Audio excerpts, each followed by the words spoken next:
this is the debut of Off the Hook Sports, Fourth and Goal. This will be a more in-depth analysis, news, NFL, college football, betting market, all that good stuff. So the normal daily live shows, we'll give you the overview of NFL and college football once the season gets rolling.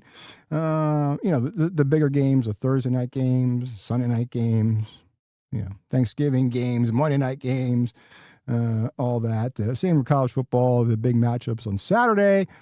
Get on the regular Off the Hook shows. But where this deep dive show, Fourth and Goal, is going to live, this is we're going to do more extensive breakdowns, of even like look at college football. If we want to talk fucking MAC tournament conference, there'll be a breakdown there. Mountain West Conference. So this is going to be more in-depth NFL and college football, win totals, division futures, conference futures, team-by-team previews, coaching changes, quarterback changes, looking at the schedule, playoff prediction, player props, futures. So once the season begins, the detailed analysis throughout the week will live here. And then how it's going to fit on the channel, we're still going to have the same stuff from us every day, or at least 4 or 5 days a week, what we're doing now. So just like Tee to Green has the dedicated golf show on Wednesdays, this Fourth and Goal will have its own place on the channel. On our YouTube page, it'll have its own Fourth and Goal playlist, so it'll be separate from the show vault where you find the daily live streams. So if you want the deeper football content, if we break down different conferences, that's where you're going to find that. If you want the major games, the Monday night games, Thursday night games, all that, those you'll still get on the daily shows here. But because there's a lot with football, especially college football, we just want to do something where it fits.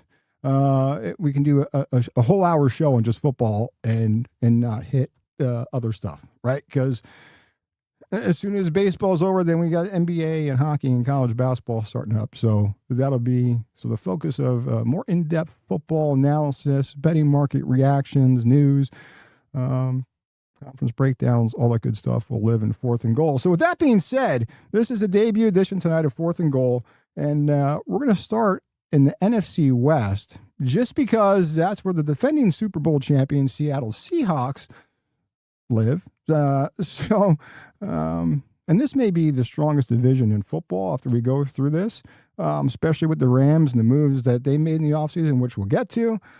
49ers, are they still a championship team? Are they on the outside looking in? And then the woeful Arizona Cardinals, stellar dwellers, which most likely will happen again this year. But let's officially launch Fourth and Goal, and we'll get through the NFC West preview. And then we have 8 weeks. So there's 8 conferences in NFL, and we will do a college football preview show. So that'll be posted on our X page at OTH Sports Pod. We'll let you know when that is. That'll just be a straight college football show. But for NFL, we got 8 weeks. That'll take us to the Friday before the NFL season starts. So each Friday, we will do a conference and a preview, who we like, any picks, props, win total projections, all that stuff will be each Friday. And starting tonight with the NFC West, defending champion Seattle Seahawks, and the rest of that division. So that's how we're going to roll it. And then, like I said, when the season starts for college and NFL, this will be more in-depth analysis of games and things like that on a Fourth and Goal. So NFC West, looking at the overview last year, if you rewind, if you can remember that far back, Seattle was 14-3, Rams were 12-5, Niners were also 12-5. We'll get to the fucking Cardinals then. They can't even match that. But so 38 combined regular season wins from the top 3 teams. And this division has produced 2 of the last 5 Super Bowl champions. San Francisco lost a Super Bowl, right, in overtime during that span as well. So Look, if you look at ESPN and their power index, everybody's got power ratings and power index, and they all score it differently in what they look at, right? But if you look at ESPN has the Rams first, all right, Seattle fourth, San Francisco fifth. That's throughout the league, okay? Um, so it really depends on the rankings vary. Again, some measure different things and they weight things higher than others. But again, you're going to find these teams most likely top 5, top 10 at the bare minimum, depending on who's ranking them, right? So if you look at the projected win total, market has Seattle, the Rams, San Francisco all sitting with a win total around 10.5, right? Arizona, 4.5. Projected standings have Seattle at 11.1 wins, Rams 10.7, San Francisco 10.2, and Arizona 4.7. So if you look at some of these projection markets and what, right? So I mean, 3 playoff caliber teams and 1 team that's essentially fighting for the top pick in the NFL draft next year. That's really, that's really what you're looking at here. And like you said, these top 3 teams combined for 38 wins last season. So let's start at the bottom and work our way up here. Arizona Cardinals, 3-14 last season, just fucking abysmal. They finished the year on a 9-game losing streak. They were 0-6 inside the division. And now they enter this season with the toughest projected schedule in the NFL. So there is some bright side if you're a Cardinals fan. Mike LaFleur takes over his first season as head coach. He was, if you don't remember, the last 3 seasons, he was on Sean McVay's staff with the Rams as the offensive coordinator. And then before that, he worked under Kyle Shanahan. So he comes out of the coaching tree that everybody wants, right? But again, it's not an easy first job here. I mean, this is one of the least attractive rosters in all the NFL when you look at it. Look, the quarterback situation, we'll start there, is a fucking mess. They finally dumped Kyler Murray, but they're moving on to, here's what they got to choose from. Jacoby Brissett, who's been serviceable in the teams he's gone to and played for. But is he the answer? Definitely not, but he's serviceable, sure. Gardner Minshew, good luck. And rookie Carson Beck. And Jacoby Brissett started for the Cardinals after Murray went down last season, and he finished 1-11 as a starter. But his individual numbers weren't that bad. More than 3,300 passing yards, 23 touchdowns, 8 interceptions. Problem is, Jacoby Brissett is 33 years old, and he's not the long-term answer. And then you got Gardner Minshew as the backup. Carson Beck, the third round draft pick out of Miami. Now, obviously, he's not ready to step in day one and lead this team, although does it really matter? They only won 3 fucking games last year. So it's really, there's not a quarterback controversy with the Cardinals. It's who the fuck is going to get them through the season and be serviceable. So, yeah, I don't know. It's a quarterback carousel. There's no answer. It's just going to be, if Brissett gets hurt, then Minshew comes in. If he gets hurt, right, they're just going to be like a revolving door of quarterbacks. Now, the biggest reason to watch the Cardinals would obviously be rookie running back Jeremiah Love. So he was a 3rd overall pick in last year's draft. The thing is, though, you take a running back that high behind a below average offensive line, you kind of scratch your head, right? Like, the fuck. Obviously, he's projected to be the starter. Obviously, an elite talent. I don't know. If Love stays healthy, it said he clears 1,000 rushing yards for them. But again, a weak offensive line.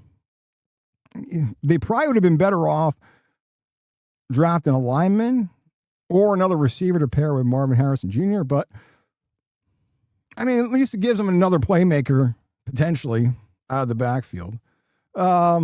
On the defensive side of the ball for the Cardinals, their fucking defense was brutal. During that 9-game losing streak, they gave up 35.2 points a game during that stretch. Worst in the fucking league.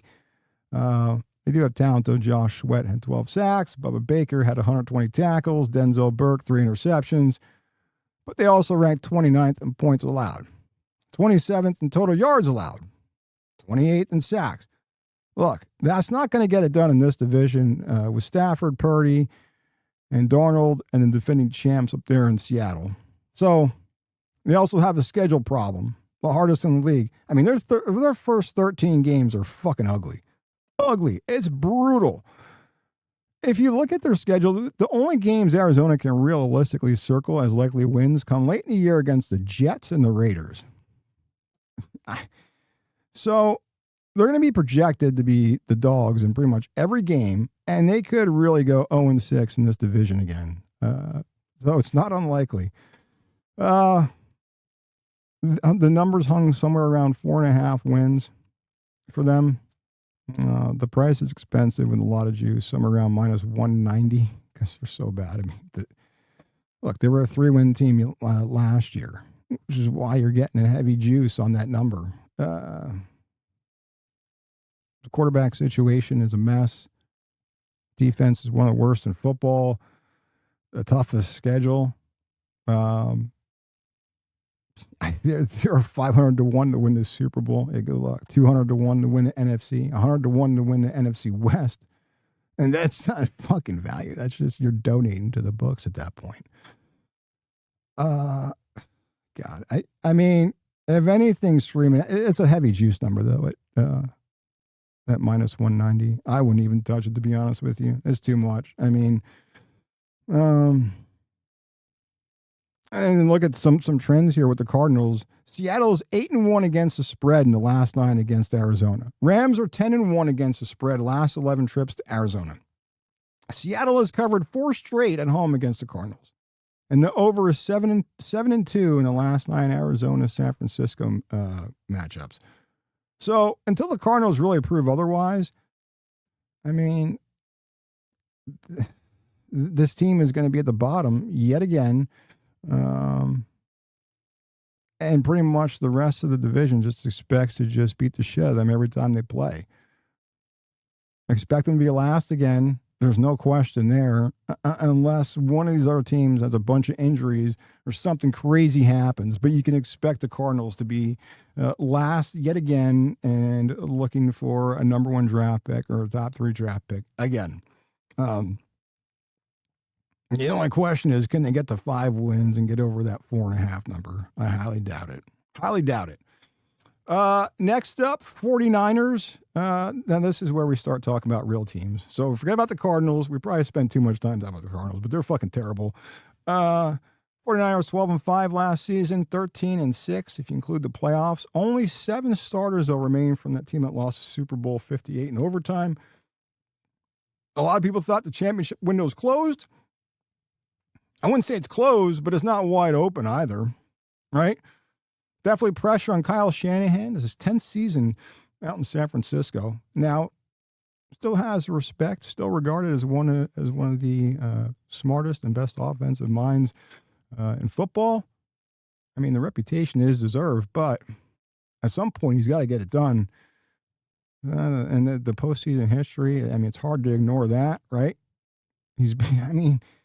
3 blown Super Bowl leads, including, let's not forget, the Pats-Falcons debacle where he shit the bed as the offensive coordinator in Atlanta. He also lost an NFC title game with a questionable late game decision there. So look, at some point, the conversation needs to become about how brilliant the scheme is and more, I guess, more about whether he can actually finish the job or not. When you look at it, smart mind, but seems to come up short. And then obviously the offense running through Christian McCaffrey. Now there's questions there. Health is always a question with McCaffrey. He also turned 30.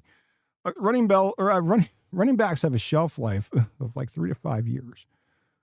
So there's significant wear on tires with Christian McCaffrey. He only played 4 games in 2024. He did play all 17 games last year, and he did win Comeback Player of the Year.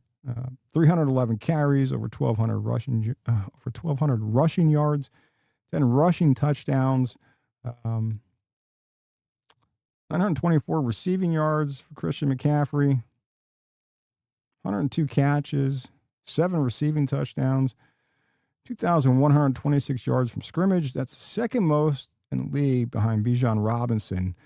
So look, the question here, as we said with McCaffrey, is if he's going to be healthy or not. If he's healthy, they're a completely different team. If he's in and out of games on a weekly basis, then this whole entire operation is going to fall apart and may cost Shanahan his job. Because I don't know how much patience the 49ers front office has with Shanahan. So he's been there 10 years. And he's come up short, So, and then let's look at the receiving core and Brock Purdy. So, Purdy only played 9 games last season. But in those 9 games when he played, he was effective. Completed 69.4% of his passes through 20 touchdowns. Mac Jones still the backup. A big addition, obviously, Mike Evans. Huge, as a huge upgrade for them.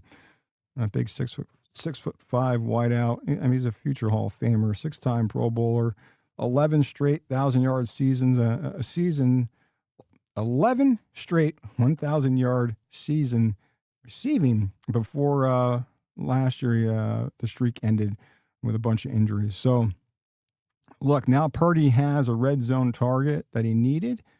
And then there's George Kittle, but again, he's been hurt of late. And then Ricky Pearsall, Christian Kirk. We already talked about Christian McCaffrey in the backfield. They brought Trent Williams back. So the skill set's good enough.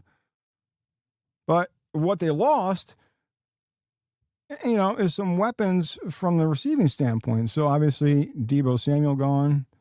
Juwan Jennings gone. Brandon Ayuk.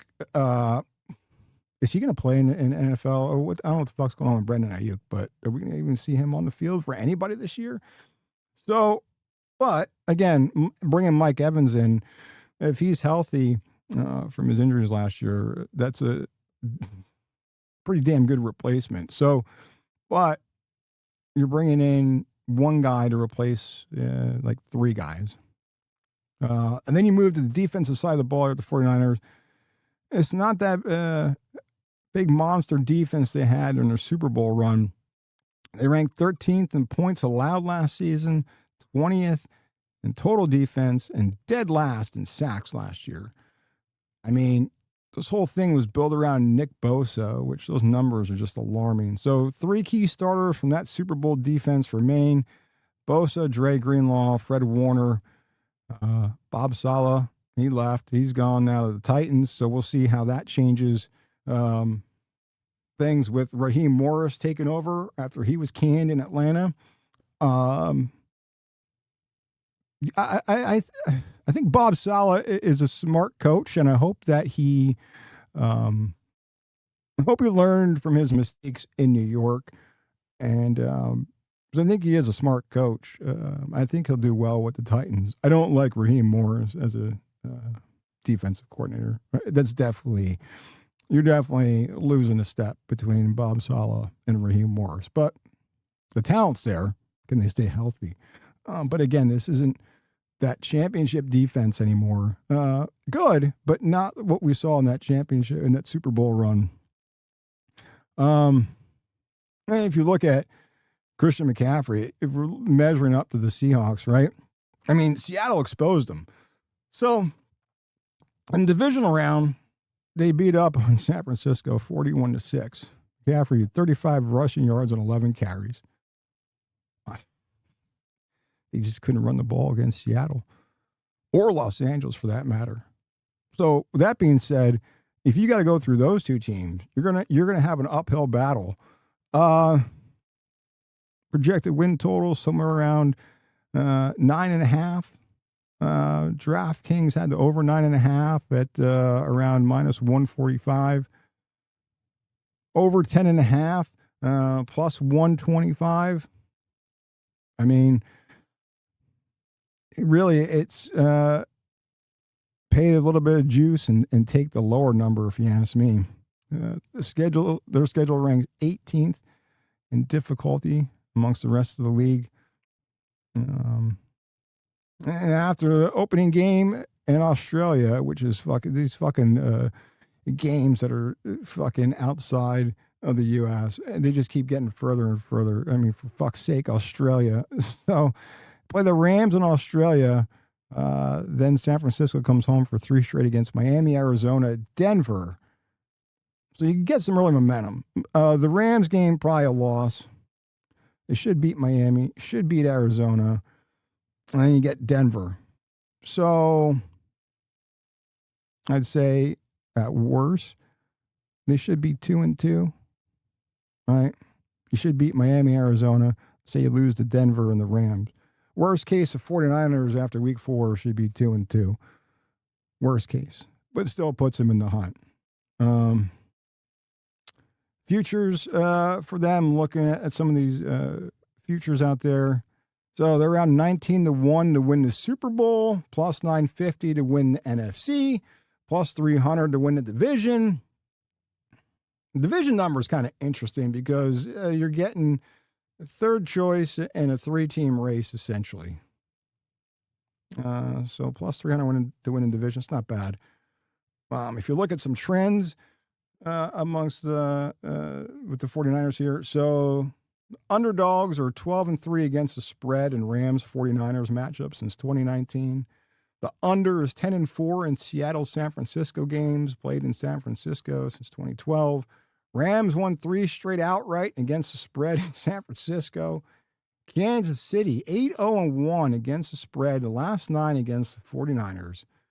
So those are just some matchup trends or specific matchup trends. Kind of remember once we get into the season, and we'll kind of go through these once the season kicks off, some of these teams and some of these trends probably be part of Tommy trend of the day, right? There's so many trends with football and matchups and how you break it down. But I mean, again, 49ers, do I think they're a playoff team? Yeah. Double-digit wins, most likely. The 9.5 seems like a good number. Like I said, it's still juiced. But again, to me, the smart play would be take the lower number, buy the juice, I guess. I still think they're the third best team in this division. Now, again, injuries could change this from either side. Either the Rams, Seattle has injuries, or the 49ers. But offense has enough. It did enough to replace Debo and Brandon Ayuk with bringing in Mike Evans. Defense is going to be the question. Like I said, I think it's a downgrade. Losing Salah and bringing in Raheem Morris. I mean, there was worse options than Raheem Morris, right? But compared to Salah, I think it's a step back. But the talent's still there. So, and again, we said everything runs through Christian McCaffrey in that offense, and if he's healthy or not. Let's move to Southern California and take a look at the Rams. I mean, look, this Rams team thought about making moves. I mean, they're one play away from winning the NFC last season. Lost 31-27 to Seahawks in the NFC Championship game. And then earlier in the season, they lost 38-37 in overtime in Seattle. Stafford came up one play short both games. And now they reloaded for another one. Draft pick, the quarterback draft pick was questionable. But they're not sleepers anymore after the moves they made. They were around 30-1 after the previous draft to win the Super Bowl. And now the consensus is Super Bowl favorite, whether you look at a public book like DraftKings or FanDuel, or you look at a sharp book, say like Circa. So plus 550 at DraftKings, and then plus 520 at Circa, somewhere around there. Every other contender was 10-1 or higher. So this is really telling you how strong the market values this team. The roster moves that they've made. Look, Stafford was your league MVP last season at age 38. I mean, he's still putting up sick numbers. Over 4,700 passing yards, 46 touchdowns. That led the league. Rams led the NFL in scoring at 30.5 points a game.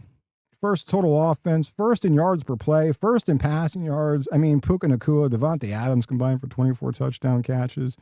Offense was fucking crazy to watch. You know they can score. And Sean McVay at the helm. I mean, what a hell of a coach. Like him, hate him, is a hell of a coach. You know, can Stafford at age 38 put up those same numbers? Wouldn't see why not. You know, threw 20 touchdowns in 2024, 24 in 2023. And he doubled that pretty much last year at 46. So there is, I mean, history would say there's going to be regression, but I still think he gets over 30 touchdowns. And that regression doesn't mean he's going to shit the bed and be fucking terrible. So, you know, do I think he's going to get 46 touchdowns again this year? No. 30, 35? Sure. But again, at 30, 35 touchdowns, he still could be one of the tops in the league, at least tops in the NFC. Now, we talked about a little bit draft decision with drafting Ty Simpson. Don't agree with that whatsoever. But that's why I'm sitting here and not in some fucking office at SoFi. But I don't like the Ty Simpson move. I just thought there were better choices there. They didn't add a big play wide receiver. I did get Ohio State tight end Max Clare in the second round. So to me, I think the Ty Simpson isn't going to pan out the way they think it will as far as a future quarterback. But, you know, he did add another target in the middle of the field with Max Clare in the second round. The Ty Simpson pick, I feel like it was a wasted pick. But then, you know, the offseason moves, I mean, Myles Garrett, that was huge. Now, they did send 3 premium picks, including a 2027 first rounder and Jared Verse to Cleveland. But, I mean, come on. Myles Garrett, 7-time Pro Bowler, single-season sack record with 23 last year, Defensive Player of the Year. I mean, it's still Myles Garrett. He's still got enough left in the tank. I mean, the Rams are making a full-on push to win this thing at home because Super Bowl 61 will be at SoFi Stadium. So the Bucs team with Brady a few years back, that was the only team, the home team, to win the Super Bowl at their home stadium. So could the Rams do it at Super Bowl 61 at SoFi? They sure as hell are making a push for it with the moves they made. And then there's this talk. I don't buy this whole Aaron Donald shit. If he's going to come back, and apparently they say he's intrigued to come back and play next to Myles Garrett. There's talk he's going to play home games only. I don't know. He's still in good shape, but I don't know. What do you get with Aaron Donald? If he was play home, I don't know. It would be interesting to see if he could do it. But I'm not banking on Aaron Donald. But again, Myles Garrett's enough. And then you get Kobe Turner, Braden Fisk, Poona Ford, Byron Young. The front's loaded. You know, they did make some moves in the secondary. I mean, that was a big weakness for them last year. Darnold threw for 346 yards, 3 touchdowns in the NFC title game against the Rams. So what'd they do? They signed former Chiefs corner Jalen Watson. Then they traded first-round pick to Kansas City for All-Pro Trent McDuffie. So they did go out and make moves where they needed to. Not so much on offense, but they did improve the defense. So they looked at their deficiencies and definitely went out and attacked it and are making a run at this thing. One more year at Stafford to give it a go. So they do have a difficult schedule. It's the 5th toughest in the league. Again, opening with San Francisco and Australia. A late bye week 11, that could come into play. And then their final 7 games are fucking brutal. Green Bay, Kansas City, San Francisco, Dallas, Tampa Bay, and Seattle twice in weeks 16 and 18.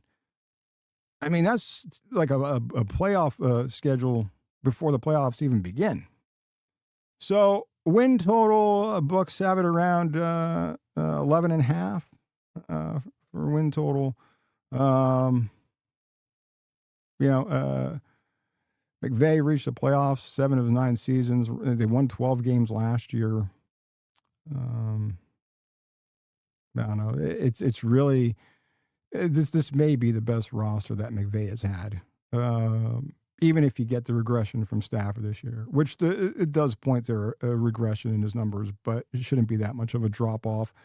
So, are you betting over the highest win total in football with that fifth toughest schedule? I have a lot of margin for error with that schedule. Now, some futures Rams are sitting around plus 550, like we said, for Super Bowl. Win the NFC plus 300. NFC West is pretty much even money there.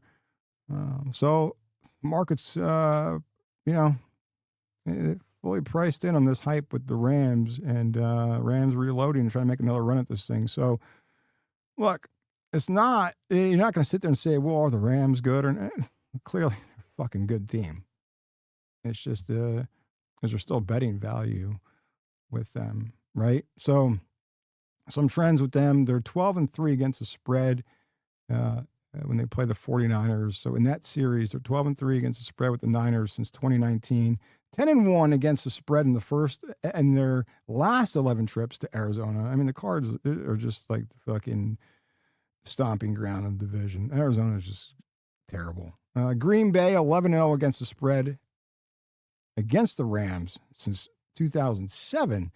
Kansas City 7-0-1 against the spread against the Rams. And the Rams are 6-1 against the spread last 7 trips to Seattle, even though they lost the NFC Championship game there. Again, 6-1 against the spread last 7 trips to Seattle. So, hey, I guess at least if you're a Rams fan and lose that NFC Championship game, but they covered the spread, right? Trying to find an upside, right? But so at least they could cover if you're betting the spread. So look, everybody thinks the betting market's adjusted and thinks this is probably the most complete roster in the league.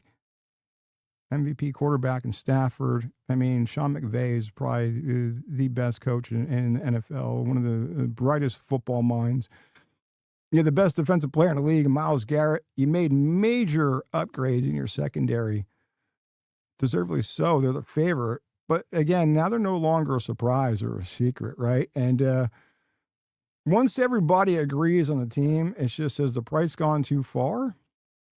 All right. But now also, like we said, they're not a secret anymore. So everybody's going to be coming out and going after them every week. And with that fifth toughest schedule in the league, they're going to get tested every week. So little room for error there. So that leaves us with defending champions, Seattle Seahawks. They went 14-3 last year, 17-3 if you count the playoffs. Again, Mike McDonald winning the Super Bowl, age 38. And through 2 seasons, he's 27-10, including the postseason. So I'd say he's no longer a young coach having a nice start. That's, he's already one of the elite coaches in the league, and he's proven himself for sure.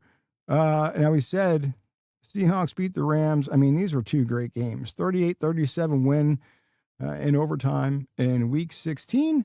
And then you get the NFC Championship game, 31-27. And then this defense just absolutely suffocated the Patriots in the Super Bowl. It wasn't even close. It was so bad. It was fucking brutal. But even though the market is all over the Rams, look, Seattle still owns this division until somebody comes in and takes it from them. Now we'll go over here as far as some roster moves and whatnot, but obviously the biggest question is still Sam Darnold. Played fucking horrible, if you ask me, in the Super Bowl. Compared to how he played, the Sam Darnold in the Super Bowl was like the Sam Darnold we saw with the fucking Jets. So, but since coming to Seattle, he's turned his career around. You typically go to the Jets, your career is fucking dead. But Sam Darnold has resurrected his career in Seattle. And before the last two seasons, Darnold was 21-35 as an NFL starter. And he was 14-3 in Minnesota, and then 14-3 with the Seahawks last year. So he won 28 regular season games in 2 years. But the biggest question with Sam Darnold is the turnovers, right? We saw it all season with Darnold last year. He had 25 touchdowns, but he also had 20 turnovers, 14 interceptions, and 6 fumbles. So he's working now with his 5th offensive coordinator in 5 seasons. But Clint Kubiak, so him leaving to go to the Raiders, how's that going to impact Darnold here? I think Sam Darnold is still a hell of a quarterback. But I think Clint Kubiak leaving, that might be some regression in sight for Darnold. Now, Brian Flores takes over. He was the 49ers run game coordinator and tight ends coach. It's still not a Clint Kubiak, in my opinion. So, how's Darnold? How's he going to fare with a new coordinator? I'm sure he'll be fine. I just, obviously Clint Kubiak, I like him a hell of a lot better to run this thing back with Clint Kubiak. I can tell you that. Super Bowl, we said Darnold was terrible. 19 completions on 38 attempts, Super Bowl, 202 yards, 1 touchdown. Now, he did only take 1 sack, I guess, if you want to look at a bright side. He didn't turn the ball over. But, he did enough, right? Only took 1 sack, didn't turn the ball over. That was enough to get it done because the defense just smothered the fucking Patriots and put them in a position to win the game. Big loss, obviously, Kenneth Walker. So as your Super Bowl MVP. If you can't remember back that far, at 135, he ran for 135 yards in the Super Bowl. Now he signed with Kansas City, so that's a big loss for the Seahawks. But Jadarian Price, Seahawks used their last pick in the first round on Jadarian Price out of Notre Dame. So he should make an immediate impact, should play immediately, I would think. Split carries with Charbonnet, I guess, is how they're going to look at it. But Price should come in and make an impact. And then you have Jackson Smith and Jigba. They locked him up 4 years, $168 million. He led the league with just shy of 1,800 yards receiving, 1,793, 10 touchdowns. And now he is one of the highest paid receivers in all the league. And he's going to be pretty much center of the passing game with Darnold there. Rashid Shaheed also came back, Derek Hall, and Devin Witherspoon. So they're all there. So other losses besides Walker, Kobe Bryant, corner Rick Woolen, but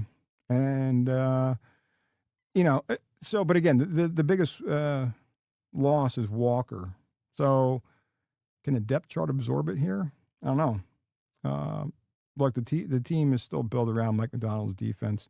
They ranked first in scoring defense at 17.2 points a game, first in third down defense, first in yards per rush, second in yards per play, third against the run.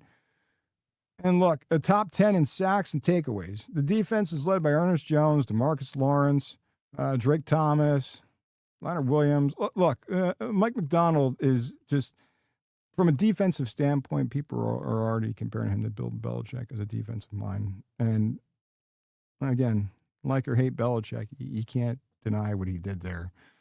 Probably ruined his fucking coaching career going to North Carolina, but that's a story for another time. But, and look, after what the Seattle defense did to Drake May and the Patriots in the Super Bowl, they should be doing the same thing again this year.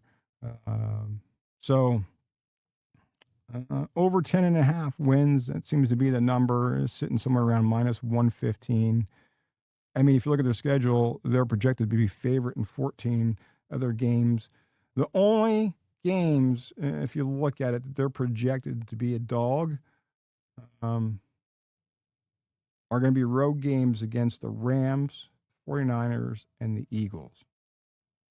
Other than that, they're expected to be favored. Now, when I say they're going to be road dogs, it's not going to be a large number as a dog there on the road. They won 14 games last year. Did they lose a couple of people? Yeah. But to me, I think the biggest loss is Clint Kubiak, if you ask me.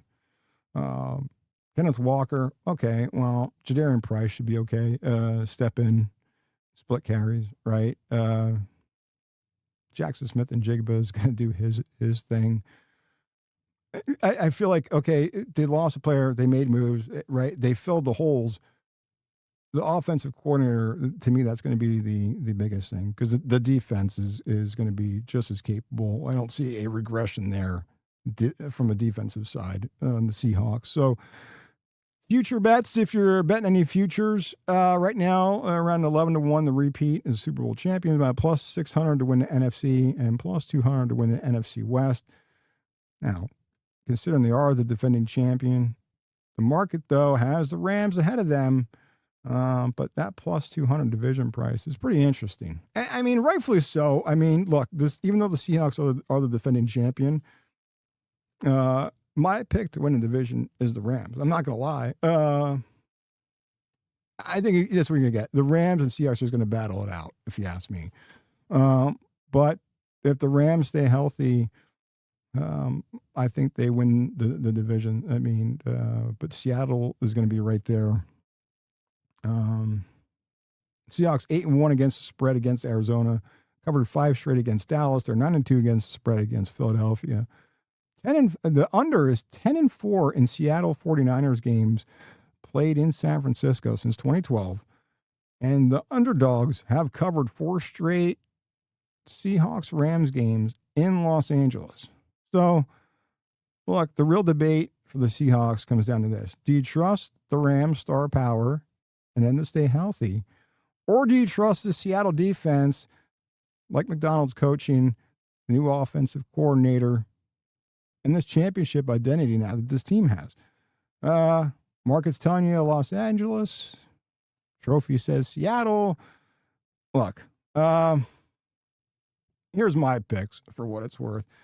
Obviously, 4th place is a no-brainer, the Cardinals. I don't even think they get the 5 wins. I think the 4.5 number is stretching it. I don't even think they get the 4. I think 3, where they were last year, is probably it.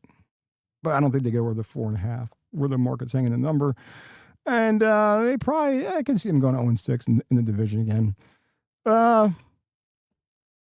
Just said it. It's going to be a battle between the Rams and the Seahawks. So that leaves the 49ers in 3rd. We said their playoff window isn't completely shut, but it's not completely wide open either. Could they still win 10 or 11 games? Yeah, I'd probably say under. I could see them somewhere like maybe 10. But again, then if McCaffrey's hurt, his health is going to be really going to dictate how far this team goes. And even Brock Purdy, right? So that's what I think as far as the 49ers. And then I just said it. I think the Seahawks, I think it's just going to be a battle with them and the Rams. They're just going to be duking it out. When they play each other, when they don't play each other, it's going to be back and forth. And it's really who makes the least mistakes. And I think it's going to be like a 1-game difference. Like one could win 12, one could win 13 games. That's how I see it. Or 11 games, 12 games, something like that. But even though the Seahawks are the defending champs, elite coach, elite defense, I said the biggest thing is the Clint Kubiak. So that's where I expect the regression is on the offensive side. The new offensive coordinator, you lost Kenneth Walker. The loss of Walker, it's big. I think bigger is Clint Kubiak going to the Raiders. That's my 8 cents for what it's worth on the Seahawks. But again, I expect them to be right there. And then I'd say Rams win the division. I mean, look, they're making a run, and it shows with the moves they made with Myles Garrett, Trent McDuffie, Like if Aaron Darnold comes back to any extent, plays just home games, plays every other game, I don't fucking know. Whatever you can get from Aaron Donald is going to be a bonus. But again, I'm not banking on that as far as saying why they're going to win the division. So I'd say best bets from this division, obviously Cardinals under that 4.5. It might be a stretch when they get to 3 games, 3 wins. San Francisco, I don't know. That 9.5. I don't know if they get there. If they get over 9.5, I think they're 10 wins at best. San Francisco. I think these 3 teams are just going to beat up on each other. Seattle over 10.5. Now, if you trust the defense to carry them, that's reasonable.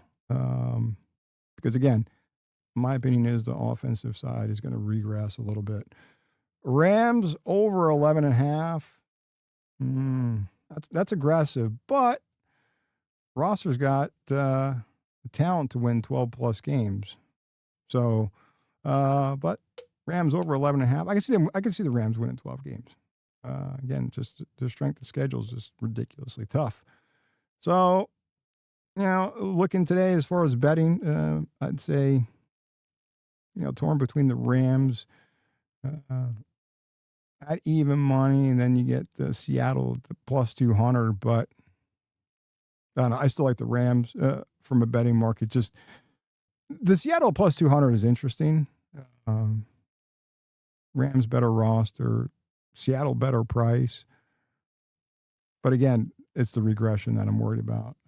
But maybe a couple shekels on Seattle plus 200 might not be a bad move. But outside the betting market, just who I think is going to win the division, I think it's the Rams, Seahawks, Niners, Cardinals, cellar dwellers. So that wraps it up for this. This is the first edition of Fourth and Goal, the debut edition. So like we said, every Friday between now, so the next 8 Fridays, we'll break down another NFL division.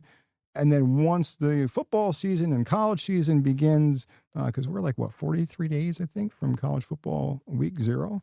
So then Fourth and Goal will become the home for deeper NFL and college football analysis, its own dedicated shows, dedicated playlists on our YouTube channel. So we'll look at more win totals, futures, weekly matchups, some of the, some of the lesser, I guess, known or talked about conferences in college football, because there's so many. And, we'll get into a little bit deeper dive there with some of those college teams.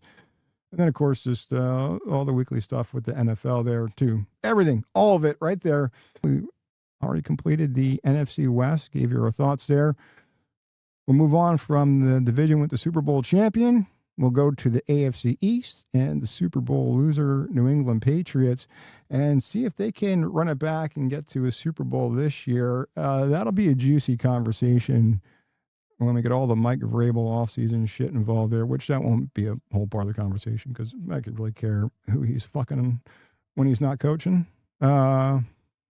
Whatever. That's your moral compass, not mine. So that'll wrap up Fourth and Goal, and we'll do it again next week, next Friday. It'll be the AFC East and New England Patriots. And are they going to run it back, or will the Bills actually fucking do something?